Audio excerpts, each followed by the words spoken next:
बंगाल के हालात इस समय घुसपैठियों से भरे पड़े हैं। सर बंगाल में घुसपैठिए हैं, आपने ड्राफ्ट सूची में नहीं बताया कितने घुसपैठिए हैं।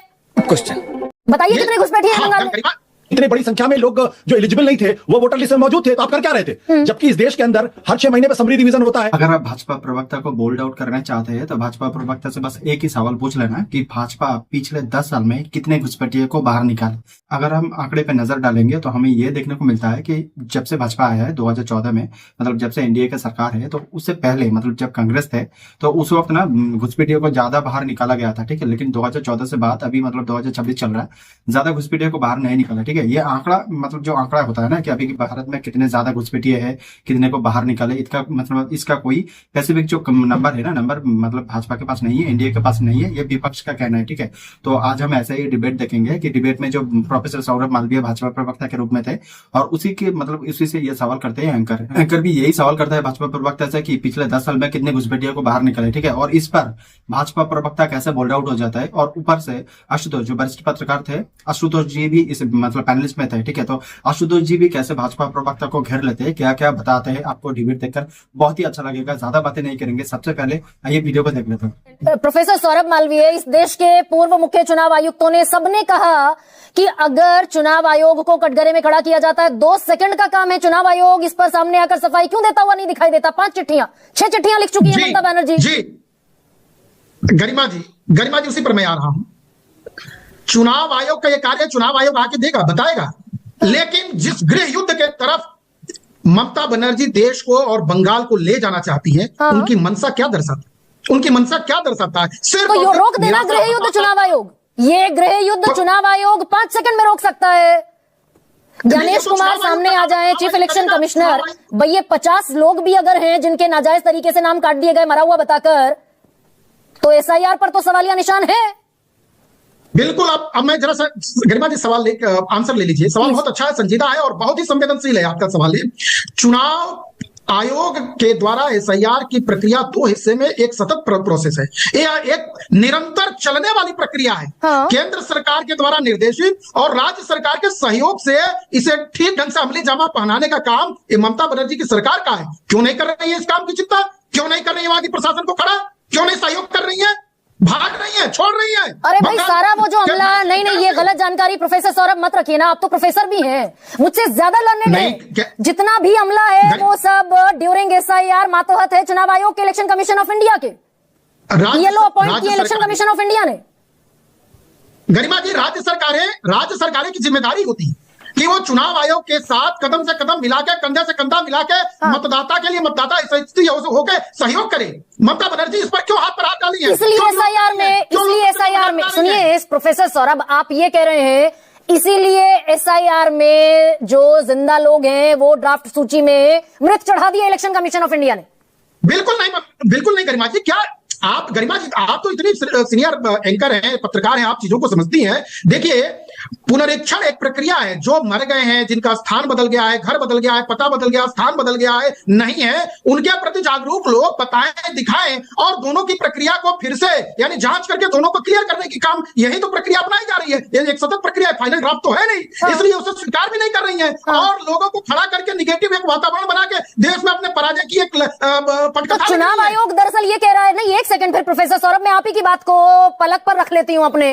तो चुनाव आयोग ये कह रहा है कि 1,82,00,000, जस्ट अ सेकंड, चुनाव आयोग ये कह रहा है कि बंगाल में 1,84,21,000 लोग इनजेन्युइन है एज अ वोटर। देखिए गरिमा जी, ये बात सर्वविदित है और सबके बीच में है और ये छुपी बात नहीं है कि बंगाल के हालात इस समय घुसपैठियों से भरे पड़े हैं। वहां के आम जन को संकट है और अपनी अपील सब लोगों के द्वारा किया जा रहा है। सरकार को, स्थानीय सरकार को खुल के बाहर आना चाहिए, चुनाव आयोग का सहयोग करना चाहिए। आसाम में 19 लाख घुसपैठिए हैं। नहीं, अब रुकिए प्रोफेसर, बंगाल में घुसपैठिए हैं, आपने ड्राफ्ट सूची में नहीं बताया कितने घुसपैठिए हैं, बताइए कितने घुसपैठिए हैं बंगाल में। देखिए गरिमा जी, ये दोनों 2 विषय। आप ये सवाल गृह मंत्रालय के उस पटल पर करें, वहां पूछे, वहां गृह मंत्रालय बताने के लिए यानी भारतीय जनता पार्टी और सरकार बताने के लिए, तो सरकार बताने के लिए तैयार है और समय हमेशा बताई है। लेकिन आसाम में तो डिक्लेयर्ड है, आसाम में आपकी सरकार है, वहां तो डिक्लेयर्ड है 19 लाख घुसपैठिए हैं, एनआरसी हो गया वहां, तो वहां आपने एसआईआर का प्रोसेस क्यों नहीं कराया? देखिए गरिमा जी, ये सीधी सीधी बात है कि पश्चिम बंगाल अपने हार, पराजय, निराशा की पटकथा ममता बनर्जी देख रही है। सर ये रटी रटाई क्यों इसलिए आज दिल्ली में with due respect professor Saurabh, मैंने सवाल पूछा भाई, और तो सवाल आसाम का पूछा। आसाम में घोषित 19 लाख घुसपैठिए हैं एनआरसी के बाद, वहां एसआईआर क्यों नहीं कराया बीजेपी के चुनाव आयोग ने? नहीं, वहां तो हो रहा है, प्रक्रियाधीन है, वहां कोई डॉक्यूमेंट नहीं मांगा जा रहा है।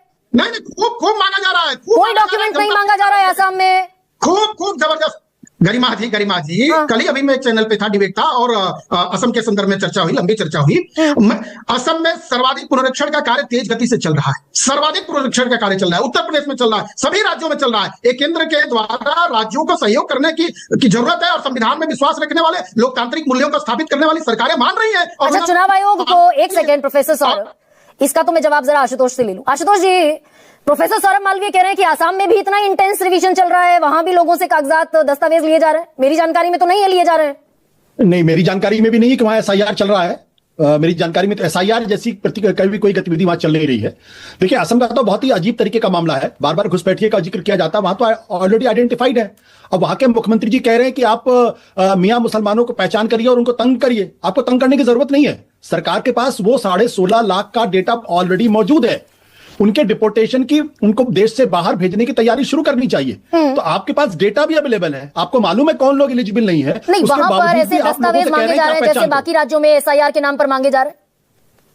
नहीं, हमारे ख्याल से इस तरीके की कोई एसआईआर नाम की चीज असम के अंदर नहीं, जहां तक मेरी जानकारी है। अच्छा सर, ये प्रोफेसर सौरभ मालवीय कह रहे हैं संविधान पर, कानून पर, चुनाव आयोग पर भरोसा रखना चाहिए ममता बनर्जी को, ये तो गृह युद्ध भड़का रही है।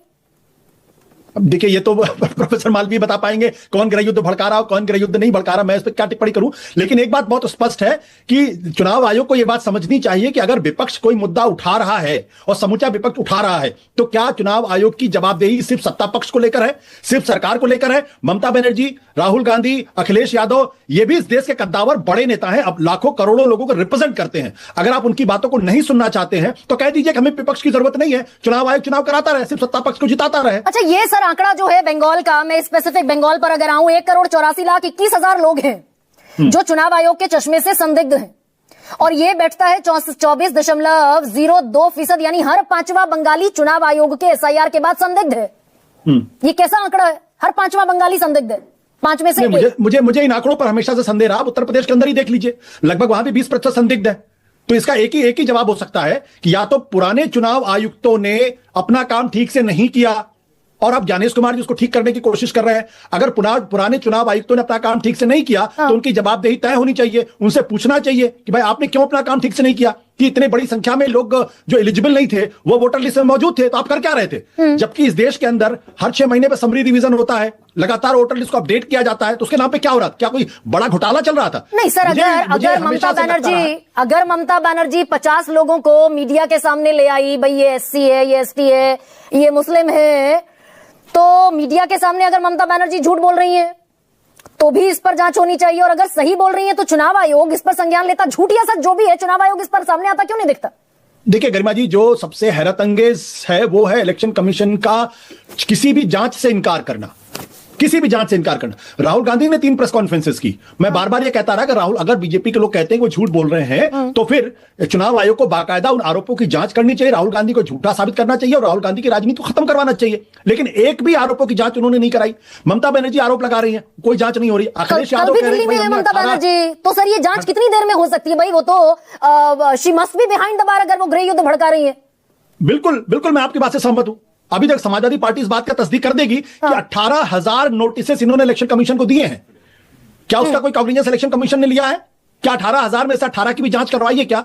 भाई ये तो साबित करो ना कि अखिलेश यादव झूठी कंप्लेन करवा रहे हैं, राहुल गांधी झूठी बात कर रहे हैं, ममता बनर्जी बेकार की बात कर रही हैं। ये तो तब पता चलेगा ना जब जांच होगी। बिना जांच किए आप हमारे जो वरिष्ठ विपक्ष के नेता हैं उनकी क्रेडिबिलिटी को आप तार-तार करना चाहते हैं, गलत करना चाहते हैं। ये लोकतंत्र को बेसिकली बहुत ज्यादा कमजोर करने की कोशिश कर रहे हैं और लोकतंत्र को सत्तान्मुखी करना चाहते हैं। यानी सरकार है तो लोकतंत्र है। भाई 50 लोग भी अगर निकल आए, 50 के अगर 5 लोग भी निकल आए जिनके साथ जाती हुई, कॉन्स्टिट्यूशन कहता है every Indian citizen must be a voter, every single citizen, Indian citizen must be a voter. तो सर ये कॉग्निजेंस चुनाव आयोग का और ये मैंडेट भी चुनाव आयोग का बनता है ना? बिल्कुल बिल्कुल, मैं आपकी राय से सहमत हूं। इसीलिए तो मैं बार बार कह रहा हूं, आपको अच्छी तरीके से याद होगा कि जब बिहार के में एसआईआर शुरू हुआ था तो भारतीय जनता पार्टी के लोग बहुत कह रहे थे उछल उछल के कि भाई अब तो जो घुसपैठिए की पहचान हो जाएगी, क्या कोई गैर नागरिक इस देश की वोटर लिस्ट में हो सकता है। चुनाव आयोग ने भी सोर्सेस के हवाले से खबर प्लांट कर दी कि बड़े पैमाने पर घुसपैठिए पकड़े जा रहे हैं।